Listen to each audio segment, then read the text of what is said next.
એક જાન્યુઆરી જાણવા જેવું 1992માં ડૉક્ટર બુટ્રોસ ગાલીએ સંયુક્ત રાષ્ટ્રના મહાસચિવ તરીકેનો કાર્યભાર સંભાળ્યો. 1993માં ચેકોસ્લોવાકિયાનું બે સ્વતંત્ર પ્રજાસત્તાક ચેક અને સ્લોવાકમાં વિભાજન કરવામાં આવ્યું.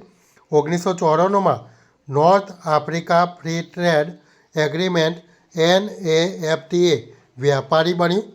1995માં વર્લ્ડ ટ્રેડ ઓર્ગેનાઇઝેશન અસ્તિત્વમાં આવ્યું.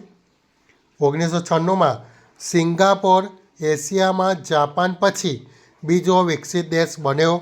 1957માં ભારત બાંગ્લાદેશ વચ્ચે ઝર વહેંચણી સંધિ અમલમાં આવી. 1999માં યુરોપના 11 દેશોની કોમન કરન્સી યુરો અર્થતંત્રમાં સર્ક્યુલેશન શરૂ થયું.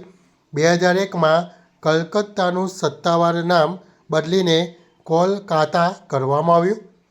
2004માં ચેકના રાષ્ટ્રપતિ વેક્લેવ હેવેલને ગાંધી શાંતિ પુરસ્કાર એનાયત કરવામાં આવ્યો હતો.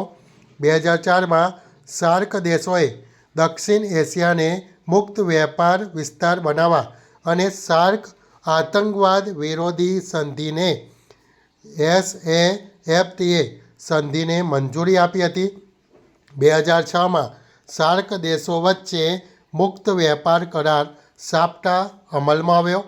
2007માં વિજય નામ્બિયારને સંયુક્ત રાષ્ટ્રના મહાસચિવ બાન કી મૂનના ચીફ ઓફ સ્ટાફ તરીકે નિયુક્ત કરવામાં આવ્યા.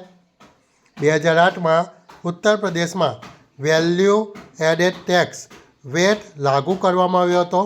2017માં એન્ટોનિયા ગુટેરેસ સંયુક્ત રાષ્ટ્રના મહાસચિવ તરીકેનો કાર્યભાર સંભાળ્યો. 2020માં રેલવે પ્રોટેક્શન ફોર્સનું નામ બદલીને Indian railway protection force service રાખવામાં આવ્યું. 2020માં ભારતના નાણામંત્રીએ 102 ટ્રિલિયનની નેશનલ ઇન્ફ્રા પાઇપલાઇન યોજના શરૂ કરી.